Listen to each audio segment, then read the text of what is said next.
So welcome back मेरे देश के भविष्यों। आज फिर से फेडरलिज्म डिस्कस करेंगे 10th standard, yes of course.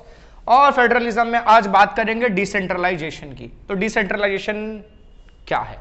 तो बेसिकली मैं आपको बताऊं कि डिसेंट्रलाइजेशन जो है बच्चों, वो फेडरल स्ट्रक्चर का एक बहुत ही इंपॉर्टेंट हिस्सा है।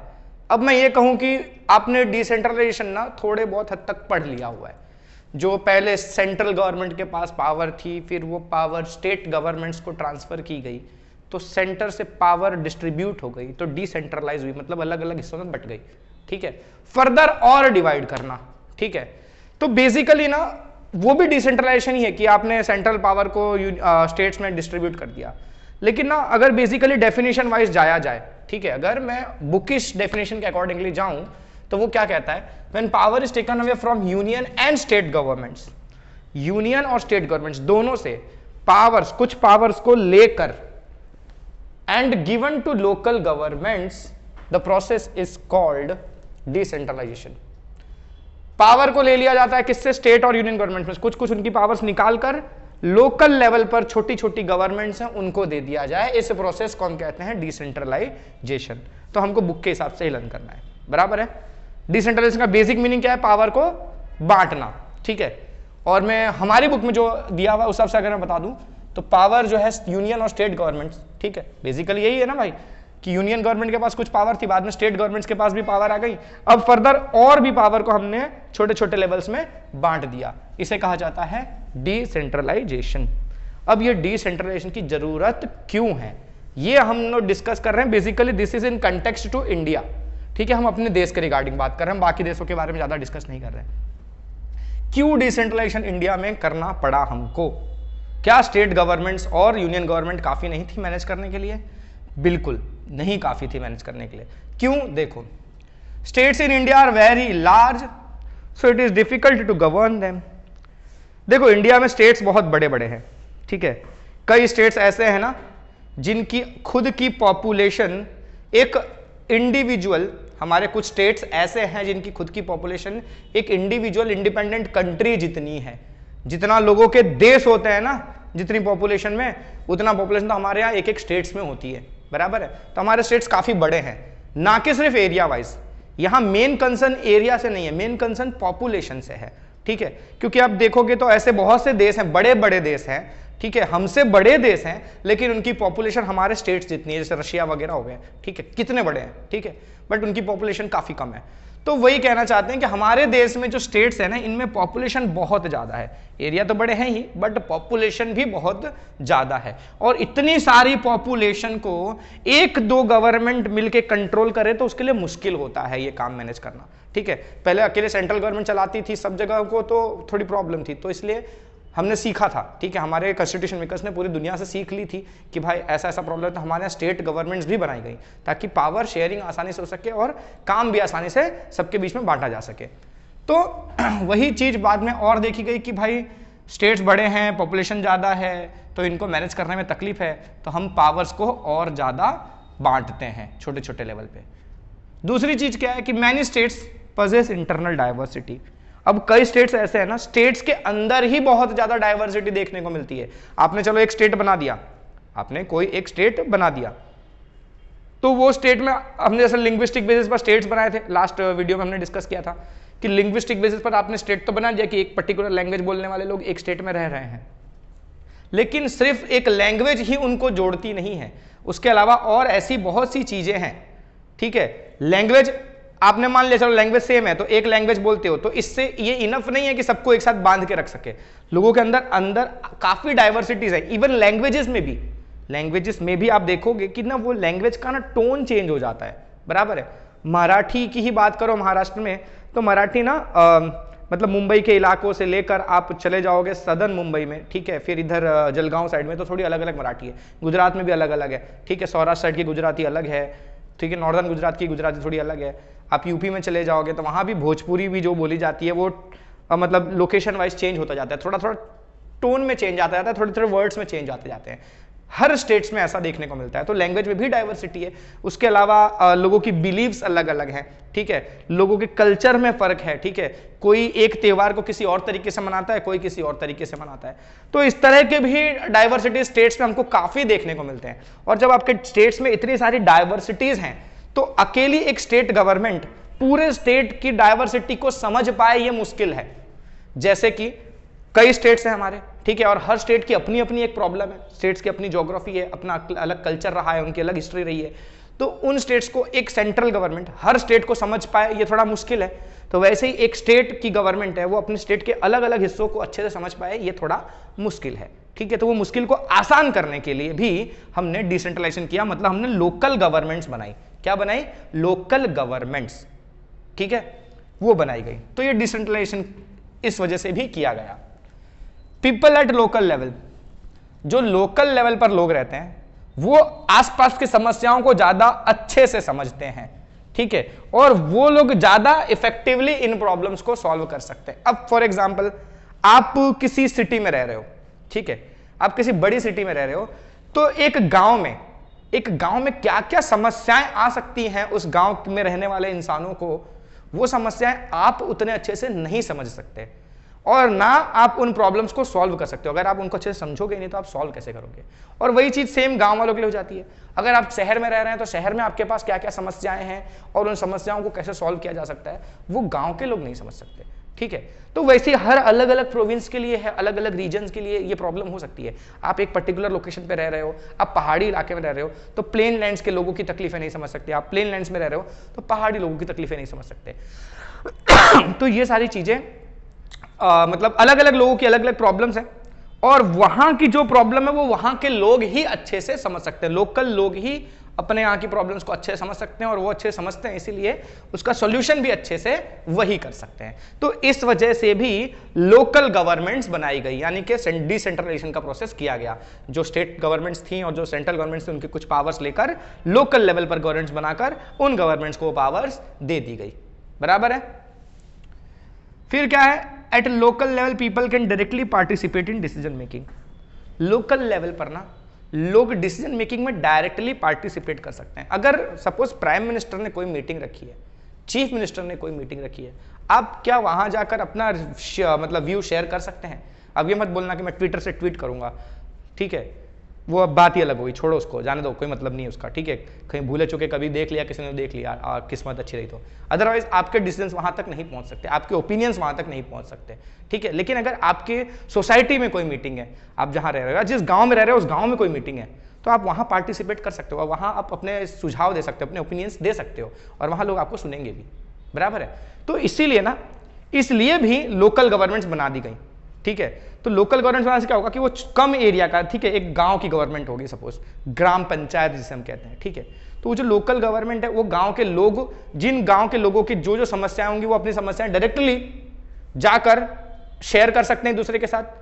उनको कुछ पर्टिकुलर डिसीजन लेना है अपने गांव के रिगार्डिंग, तो वो सभी लोग उस डिसीजन में इन्वॉल्व हो सकते हैं, अपना ओपिनियन दे सकते हैं, अच्छा है या बुरा है, जो भी चीजें हैं वो लोग डिस्कस करके एक फाइनल डिसीजन ले सकते हैं। तो लोकल लेवल पर ना डिसीजन मेकिंग में लोग डायरेक्टली पार्टिसिपेट कर सकते हैं। इस वजह से भी लोकल गवर्नमेंट्स बनाई गई, यानी कि डिसेंट्रलाइजेशन किया गया। People at local level have better idea where to spend money.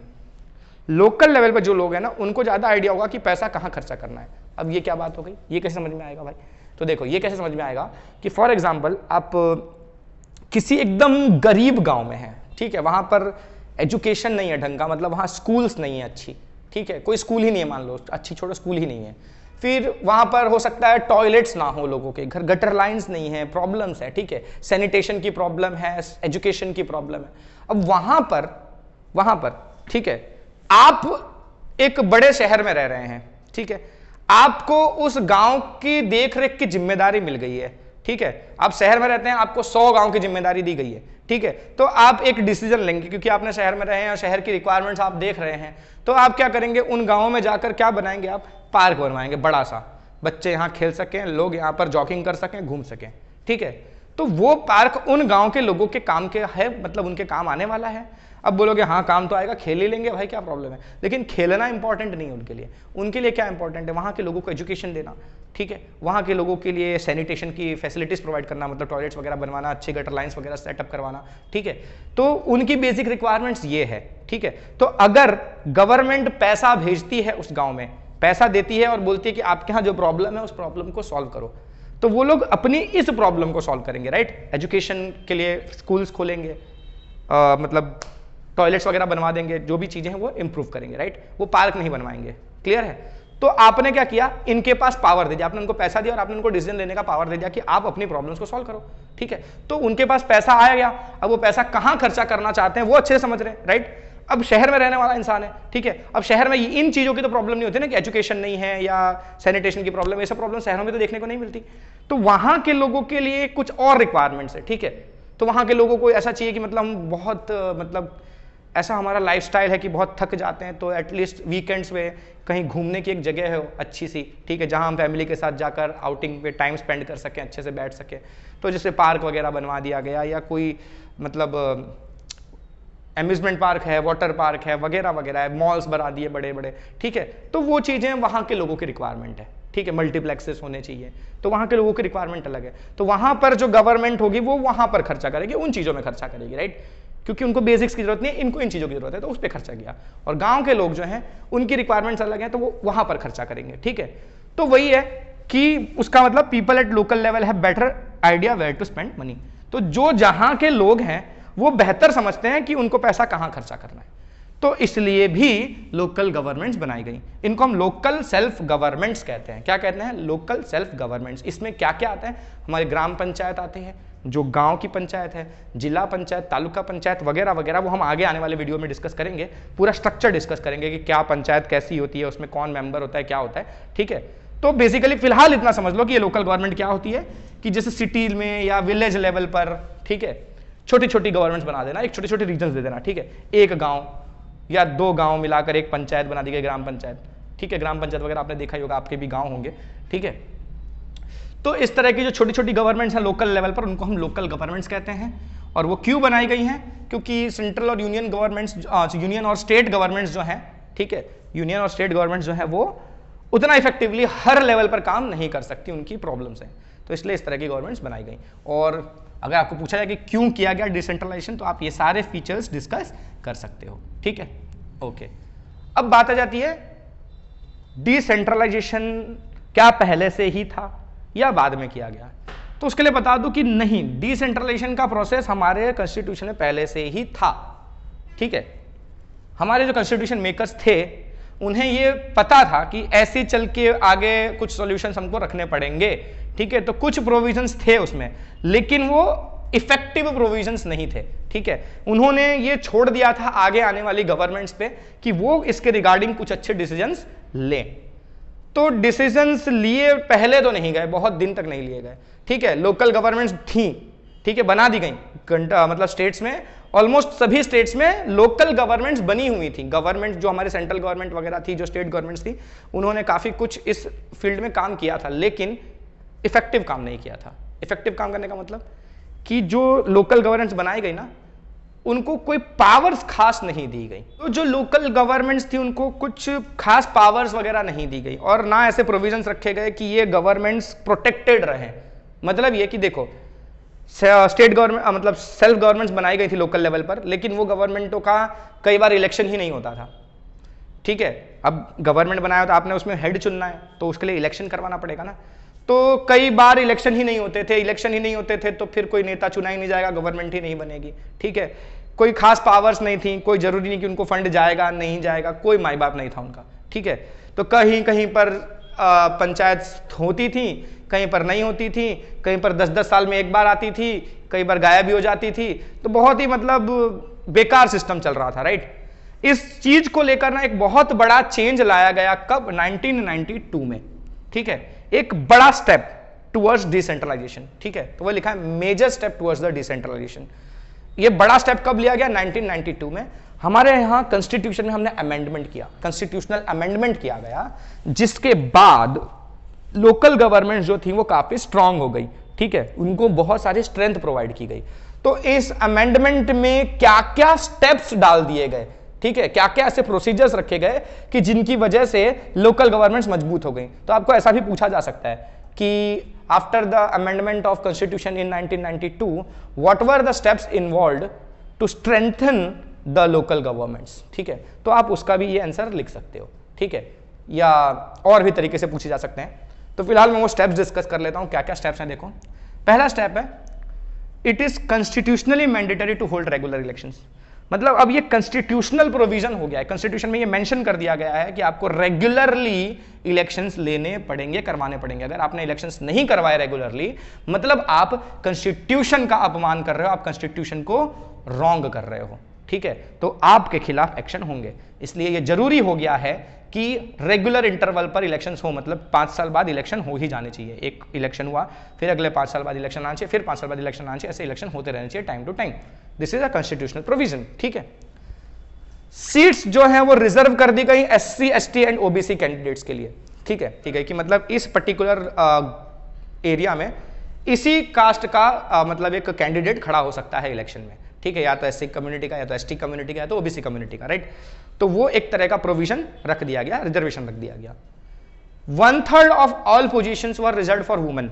ठीक है, अब ये बहुत खास ध्यान रखने वाली बात है। देखो, ये जो 1/3 रिजर्वेशन है वुमेन के लिए, ठीक है, ऐसा ना लोकसभा के लिए भी कई बार बात उठी है। ठीक है, कई बार बिल लाया गया लेकिन बिल पास नहीं करवाया गया। ठीक है, कि वुमेन जो है वो लोकसभा में भी, मतलब सेंट्रल गवर्नमेंट में भी 1/3 रिप्रेजेंटेशन वुमेन का, मतलब 1/3 MPs जो हैं वो वुमेन हो, ऐसा प्रोविजन लाने की कोशिश की गई लेकिन वो सक्सेसफुल नहीं रहा। लेकिन लोकल गवर्नमेंट में ये चीज एस्टैब्लिश हो चुकी है। ठीक है, लोकल गवर्नमेंट यानी पंचायत गवर्नमेंट में जो है, ग्राम पंचायत है, जिला पंचायत वगैरह है, उन सब में ना 1/3 सीट्स जो है वो वुमेन के लिए रिजर्व्ड है। मतलब उसमें सिर्फ वुमेन कैंडिडेट ही इलेक्शन लड़ सकती हैं। ठीक है, उसके बाद आता है state election commission was set up to conduct such elections. अब इस तरह के इलेक्शंस टाइम टू टाइम होते रहे, इसके लिए कोई एक मतलब एक इंडिपेंडेंट ऑर्गेनाइजेशन सेटअप करना पड़ेगा जो गवर्नमेंट के प्रेशर में काम ना करे, इंडिपेंडेंटली काम करे, जो कि टाइम टू टाइम ये इलेक्शंस करवाए और इनको चेक करे कि ये सही तरीके से हो रहे हैं कि नहीं। तो इस प्रोविजन के लिए रखा गया state election commission. Central election commission तो है ही जो सारे इलेक्शंस करवाती है, उसके अलावा state election commission independent body setup की गई जो कि इस तरह के इलेक्शंस को, यानी कि लोकल गवर्नमेंट के इलेक्शंस को रेगुलरली करवाए, मॉनिटर करे। ठीक है, स्टेट गवर्नमेंट्स को अपना जो रेवेन्यू है, ठीक है, अगले पॉइंट में स्टेट गवर्नमेंट्स को जो है अपना रेवेन्यू, जो उनको इनकम मिलती है टैक्स वगैरह से जो लोग कमाते हैं, उसका कुछ हिस्सा लोकल गवर्नमेंट्स को देना पड़ेगा।